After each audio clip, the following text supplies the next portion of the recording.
Hello and welcome back to another This is the Music Meets podcast. I'm delighted to be joined by Tom Burns, the lead guitarist of the Perps, who are one of the most exciting bands to emerge from the Manchester new music scene. Over the course of today's podcast, we're going to take a look back at what the Perps did in 2022, as well as talking about signing to Golden Robot Records and what the band's plans are for 2023. Tom, welcome along to the This is the Music Meets podcast. How are you doing today? Oh yeah, I'm fine. Thank you for having me. All Not a good. problem. Good to hear. Not a problem at all having you on. Really looking forward to this one. And kind of like, as you know, I've been sort of following the Perps for quite some time now. But what I would like to know is sort of like the background really behind the band. Kind of like how did you form? Because you've obviously been together for about three or so years now, haven't you? Yeah. Well, myself and Seb, the singer, we're cousins. Right. So we've known each other since we were, well, zero basically. And then myself, yeah, myself and the drummer Alex, we were at the same secondary school, so we were kind of in sort of like metal covers bands and Oh stuff when wow. we were like 14, 15. And then as we left school, I started playing music. Well, Seb sort of started telling me that he could write songs, and I just laughed at him for a couple of years. And then it turned out that he actually really could. Um, um, so yeah, we were initially in a band. Myself and Seb were in a band called The Call, with a couple of other lads when we were about 16, 17. Yeah. And then that kind of fell on its arse a bit. And then Alex, the drummer, well, we were drummerless with that band. Yeah. And I was like, oh, I know a drummer. I wonder what Alex is up to from the old days. He was at uni in Cardiff at the time.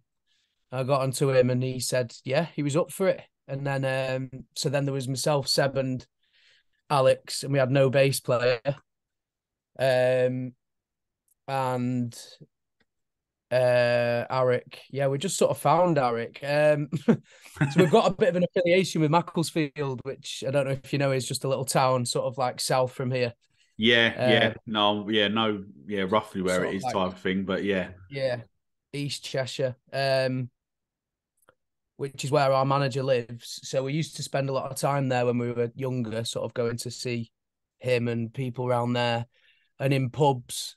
And we were just in a pub, and I think a guy asked us if he could be in the band. This sort of like old crackhead lumberjack guy asked if he could be in the band, and we were like, "No, you can't. But if you know any good bassists, um, put us in touch with them." And he went, "Oh, in fact, I do know a bassist." And he gave us Eric's number. I might be making off that story up, but basically, we got his number sounds off a good. guy in a pub. We got his number off a guy in a pub and gave him a text and a call and met up with him, and that was it really. And we've been with the same lineup ever since. Cool. Okay, wow, that's a very interesting story there that you've just told with the man Yeah. in the pub. So Yeah. kind of like then the band's name, the Perps, where did that come from?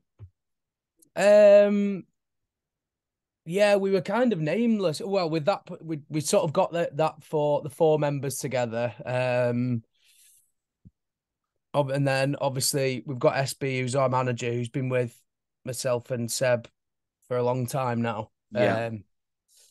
And we were sort of like nameless, and we were just sort of rehearsing, writing nameless and aimless, I think, at that time. Um, and I think we juggled with a few. Um, what was the name we had? We had some like German. I can't think of it now, but we were going to go with one name, and then it was our manager that said, "What about the Perps?" Yeah. And it's sort of like it does mean the perpetrators, really, but it could also mean in perpetuity, which means forever. Yeah, sure. Um, could be, it's open to interpretation, whatever. But it is short for the perpetrators, I think, as the main sort of meaning for it. And we thought that sounded pretty cool, so yeah, we went with it.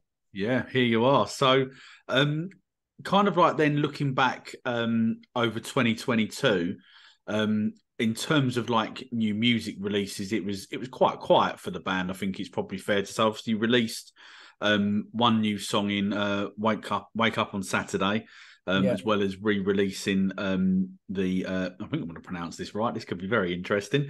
Megalomaniac. I think Megalomania, yeah, Radiohead, Megalomania, yeah, but you also kind of like had quite a heavy focus on getting out there in terms of playing like live gigs and stuff.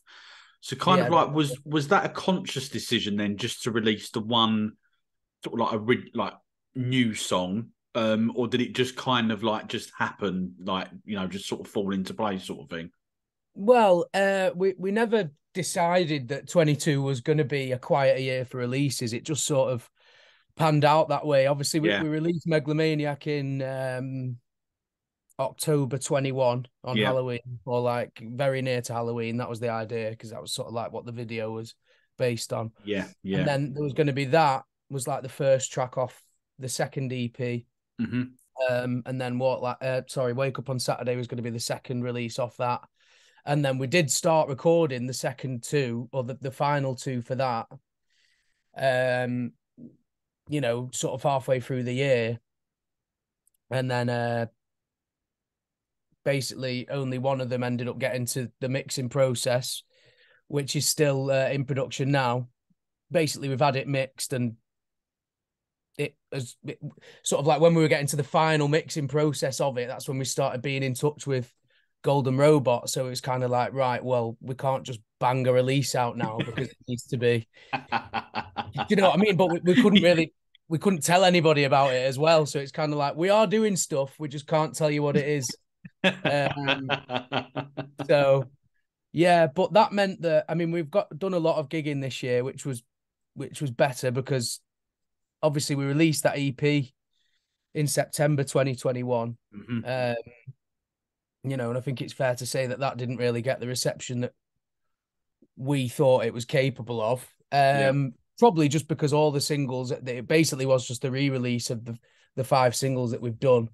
yeah, Um, yeah, and obviously I was really pleased with sort of like the artwork and everything, but maybe we just didn't package it correctly in the end. I don't know.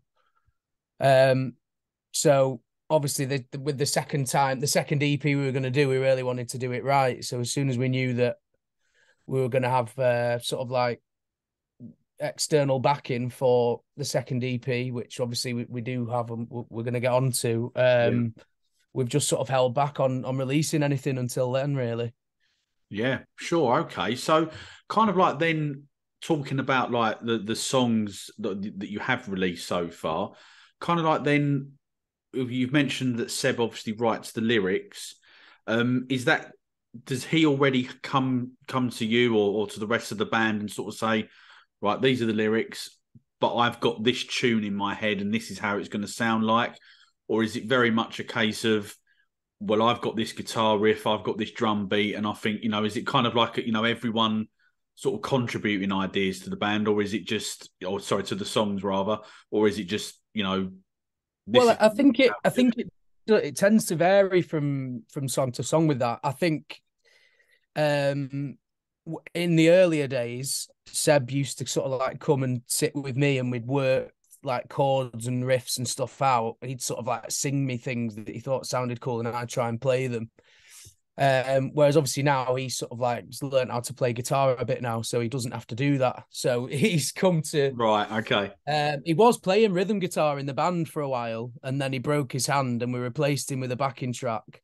And now we use a backing track for every gig. But which is good, because it gives him the opportunity to actually be a front man rather than Yeah, yeah, no, sure. worrying Yeah, about playing. It's definitely better for all aspects, really. But yeah, I think when Seb brings a song to the band, it's often he's got a very good idea of what he wants it to sound like. yeah, And I think we're all just very good at doing our jobs in making that happen. I think we're all just used to the process, really. Obviously, every now and again, Eric's come up with a few really good riffs on bass. I've come up with a couple of riffs myself. And yeah, and basically whatever we do, Alex can just drum to anything, really. So that's yeah. kind of like how it happens. But usually it is Seb's got it'll be an acoustic guitar, him in his bedroom writing, chorus and a verse, and then often in the studio we'll add in sort of like pre-choruses and bridges and Right. solos and Okay. things, Yeah. Yeah. and then it becomes a full sort of song then. Yeah. Sure. Okay. So it's good to hear that it is sort of varies, but kind of like everyone is involved. And one of the things, obviously, as we mentioned in the previous question, obviously, is a little bit about you guys playing live. And obviously, in a couple of weeks' time, it was on the 18th of March. You're obviously in the Glastonbury Emerging Talent Final. So kind of like, first of all, how did you get involved in it? Because I understand that there's been like thousands of entrants into it, and you're now down to the last, well, obviously into the final. So kind of like, how excited are you yourself and obviously the rest of the band with being, with a chance of playing at Glastonbury this year? Yeah, I mean, obviously we're absolutely buzzing for it. I think we're all trying to keep our sort of feet on the ground with it at the minute, because we've just got to, just keep grounded until we actually go and do that gig, because it's probably the biggest gig we've done. Well, it is the biggest gig we've ever done. But how it came about, I just remember it was like a Facebook link, or I think Seb might have put it. Obviously, we've got a Facebook group chat for the Perps, which is 99% nonsense, but every now and again there'll be something useful like that in it. And I think it was myself that emailed in the just here's a funny one for you, actually. So it was I emailed in, it just said like you put your Spotify in and SoundCloud, so they could listen to the tracks without having to download them, something like that. And then it said, and send a YouTube video of you performing, basically. We were dead lucky about, I can't remember when it was actually in lockdown. It's probably about 18 months ago now. Yeah. We got invited down to London to do this sort of video shoot thing with this like new technology called Unreal technology, where it's all one room, and we just sort of like stayed stationary performing, and then these cameras like moved all around us and stuff, which was an experience. But we basically got a full performance video out of it for Cut It, which was our first ever release. Yeah. So I intended to send the Pilton stage that, but I'd obviously had the tab up open on my laptop, started like typing the details in, and then as I'm typing, it's when you have autoplay on. Yeah. So that video's finished on YouTube and it's gone on to something else. So when I've gone back on it to copy the link from the address bar, I put it in, right? So I've emailed it in. Neil, the guy's called Neil. He's a lovely guy. And I get an email back about 15 minutes later saying, "Hi, Tom, it's Neil here from the Pilton stage. Obviously, we're interested in the Perps, but I'm sorry to say that Coldplay have already played at Glastonbury. So can you please send us a video of the Perps performing?" And I was like, "Oh my God." So I can't even remember what track it was. It was some Coldplay song that I'd never even heard of, which is rare because I do actually quite like them. Yeah, but, yeah. I'd sent them to some random autoplay Coldplay video. I'd sent them the link to that. But I think it sort of stood us in good stead, because it obviously, out of all the bands that applied, he probably subconsciously remembered that. Yeah, and yeah. He did find it funny because he sort of like put a laughing smiley face on it or whatever. Brilliant. So then I sent him an email back saying, "Sorry, I don't know how that's happened." And I sort of had to explain to the band, but everyone kind of thought it was brilliant. So it was kind of like one of those mistakes that worked out really well. Yeah, no, I like that. That's a great story. Yeah. So then, I mean, I didn't realize the actual event. So when did we go down? 3rd of December, we went down. Yeah. Actually to Pilton, which it literally is this little beautiful little village, but it's like something out of a book. It's like in the middle of nowhere. Okay. Yeah, yeah. We were just sort of playing in this sort of like church parish sort of building with a hall at the top. Mm-hmm. The stage was dead good because it was all sort of like Glastonbury professional music tech sound guys that were doing it. So right, okay, yeah. It was all like, it was really professionally done in terms of sound checks and all of that, which I was dead pleased about, because I don't know, obviously using backing tracks and stuff, it's sometimes a bit stressful that you play some venues and the sound guys just aren't really arsed, are they? But there it was really good. And there was a lot of talent even at that heat. That was heat 3 we were in. Yeah. And then obviously at the end, the guy just said that there was that much talent in that heat. They were sending 3 through to the finals, and he read our name out first. And yeah, we were all obviously couldn't believe it, and we're absolutely over the moon. I think we were sort of a little bit ungracious with the win, really. So apologies to anybody that was there or whatever. We just had a couple of beers and we're excited. That's all. But yeah. I mean, if you can't celebrate something like that, you know, to get to the I know, final, but I it's mean, what just can like you we sort celebrate? of after we calmed down a bit on the journey home, I think we were like, are we knobheads? Like, but yeah, it was that was a moment of joy for us for sure. But yeah, like I say, we're obviously we're all really buzzing for March, but we're just trying to keep a level head about it at the minute because we've obviously got to play a very, very slick set for it. It's hard because it's like a 6-hour drive for us down there. So obviously normally you'd have a couple of tins in the car or whatever, but Yeah. like Not for the coffee and water only until afterwards. playing it sober. So obviously you've started. You mentioned it already. It sounded like it was probably like maybe late summer, sort of early autumn time that you actually signed. But obviously the announcement obviously only came through a couple of weeks ago. Obviously you signing up with the legendary record label Golden Robot Records. Yeah. So kind of like how did that come about for you to get to sign up with them guys? Well, I think it was I think Seb was just sort of like following. Obviously, we follow a lot of kind of like bands at our level, sort of like upcoming bands that we've either played with or just like or whatever on Instagram. Yeah. And it's nice to just keep up to date with what everyone else is up to. You know, what are they doing that we're not? What can we be doing better? Yeah. And Seb's dead good at that. He's always checking out stuff like that. And I think he just noticed that another couple of bands that we knew of had interest from Golden Robot. And I think he just dropped them a message, maybe, I don't know whether it was just once or a couple of times, but they just ended up getting back, basically saying, yeah, let us have a meet with you. Yeah. So it was just, and it's obviously they're based in Australia, you see. So getting to, we've actually got a meeting with them after this. Oh. But the meetings with them are all at sort of like unsociable times. So obviously their morning is 10 p.m. tonight. So myself and Seb just had a meet with them over Zoom. The actual chairman, Mark, he's called. Yeah. And we just had a meet with him, and he just sort of said he loved it, and he mentioned Wake Up on Saturday by name. He said he really liked that one. Right. And, Okay. Yeah.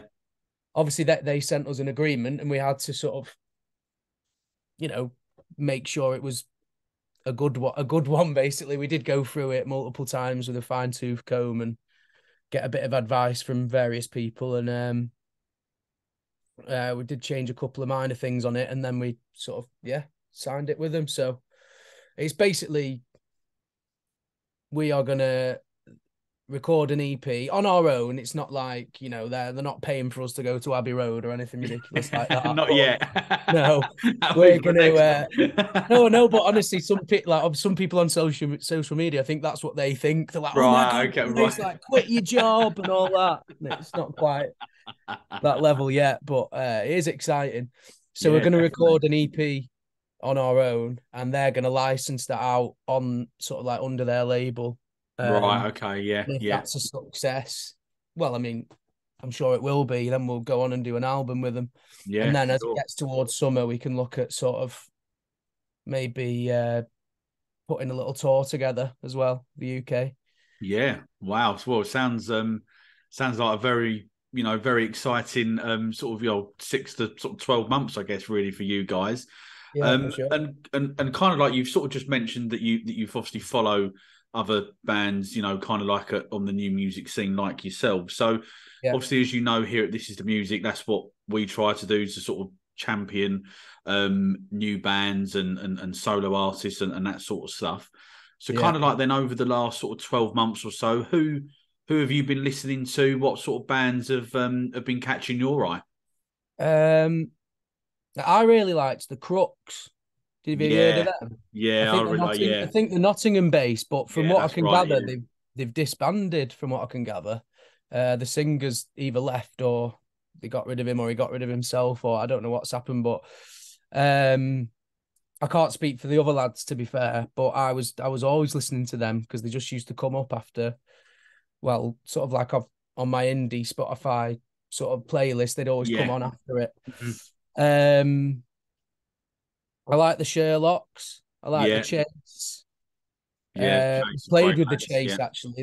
They're well, we sort of played second, and they were headlining that gig, and they were so good live. I'd never heard of them, but after hearing them come on after us, we were just like, these guys are mint, and we've been in touch with them ever since.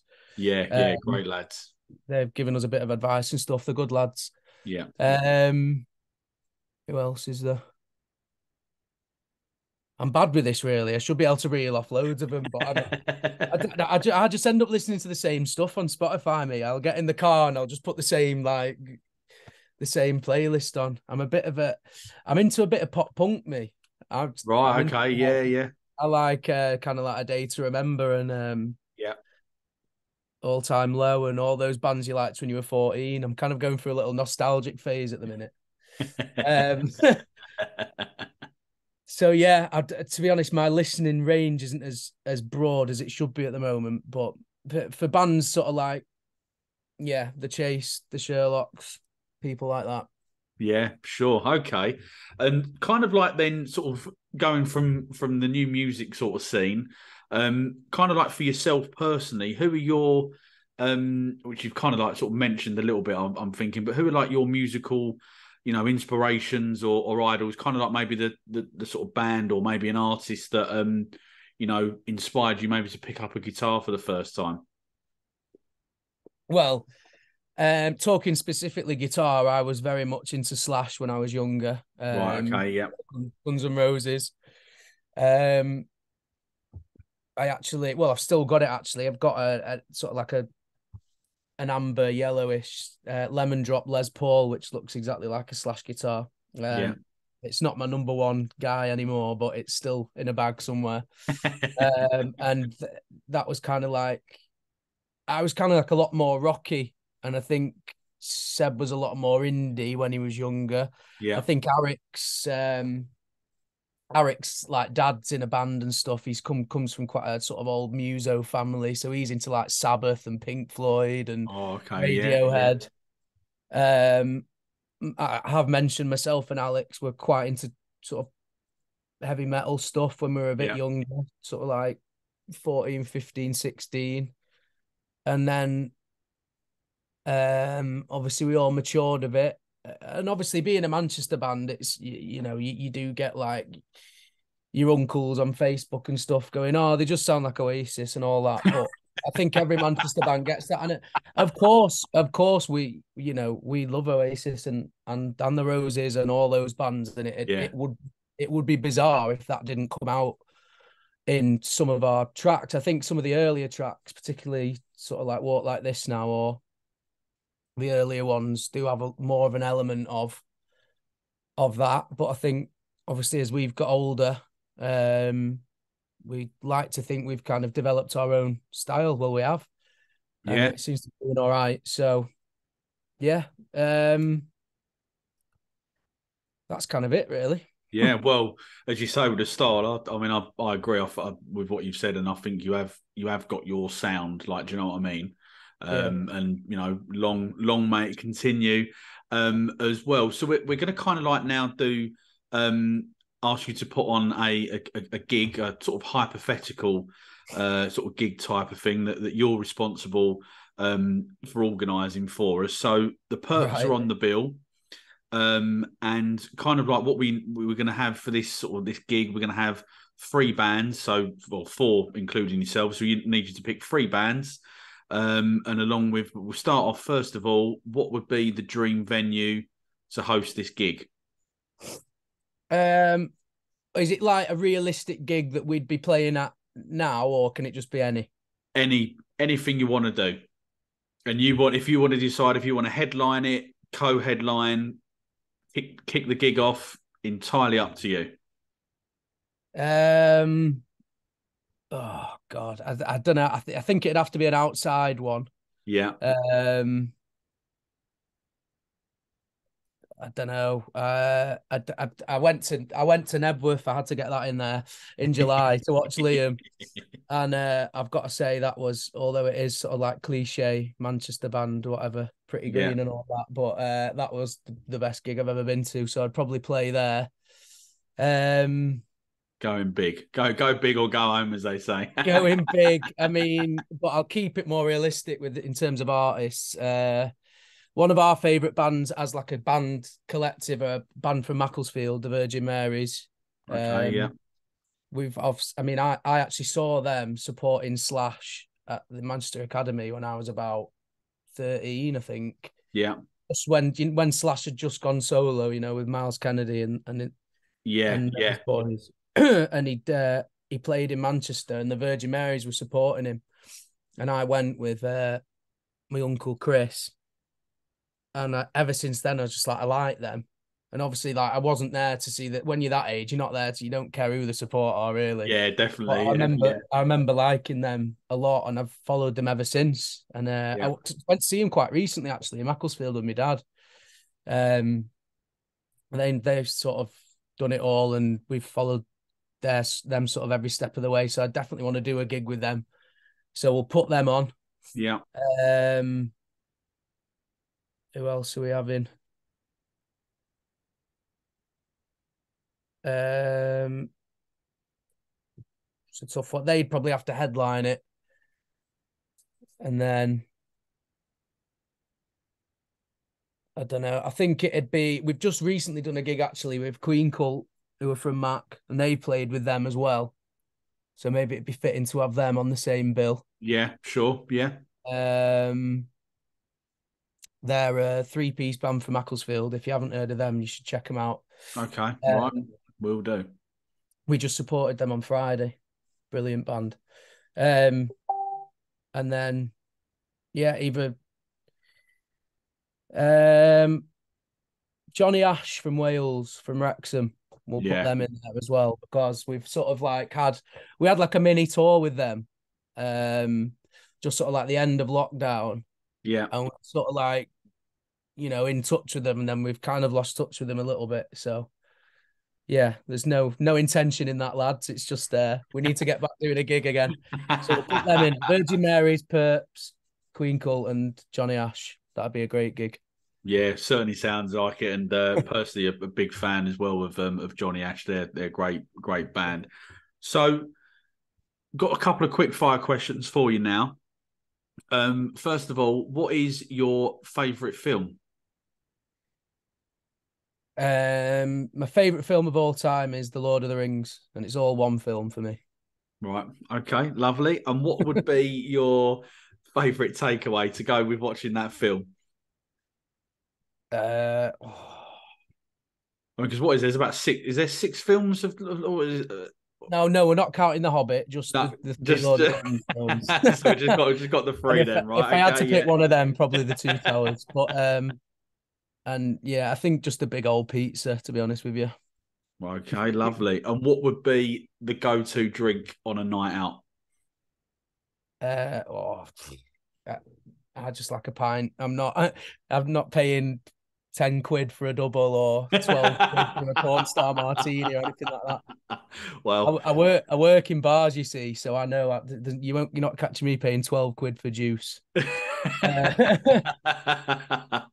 I like a Guinness in a neck oil glass, as you can see. Yeah, there you go. Why not? Well, all I say is just don't come down to London for a pint because it's ridiculously expensive. Oh, I know.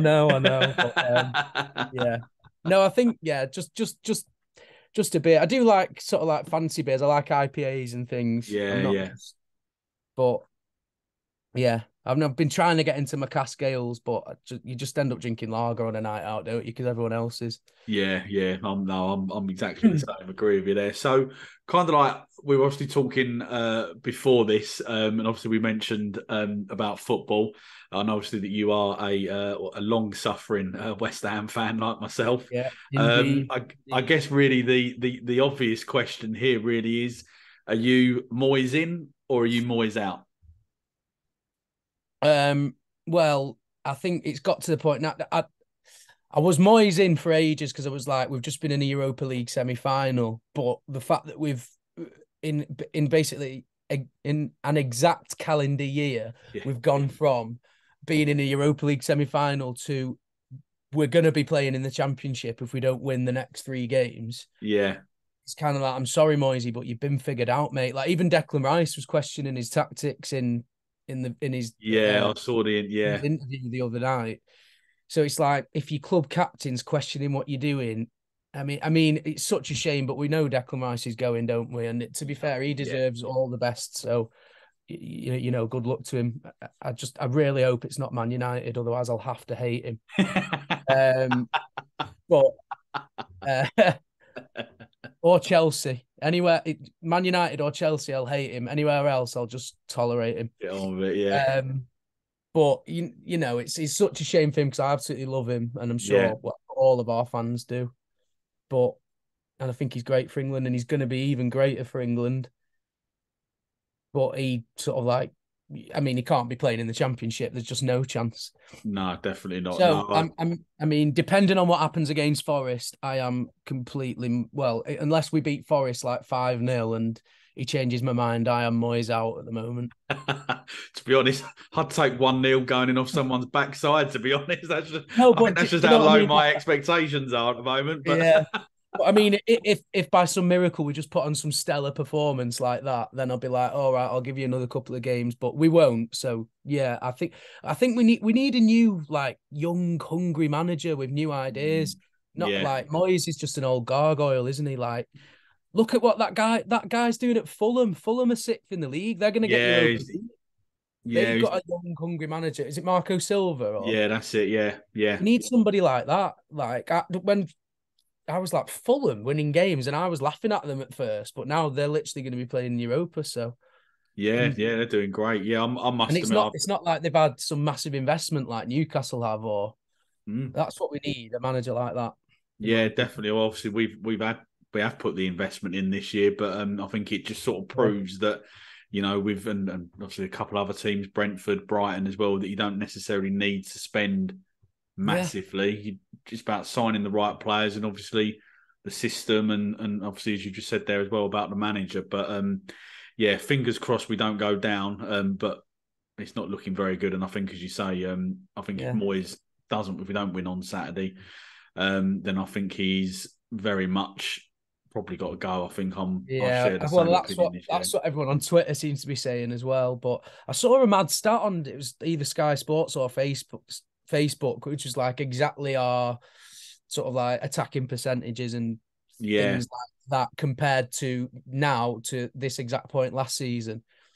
And it was the only thing in between was 150 million pounds spent, and it's gone from like in the top 3% of goals scored by headers or whatever, 100 million, 150 million spent, and we're now in like the bottom. So how can a team get so much worse so Yeah. quickly Yeah. after Worrying. spending 150 million quid?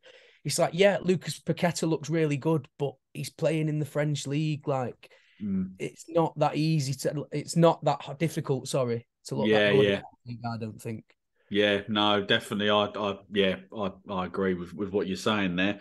So kind of like we have sort of touched on it a little bit over the course of the podcast, but what are the band's plans for 2023? Obviously, you've got the Glastonbury final coming up in a couple of weeks. What else can we expect this year?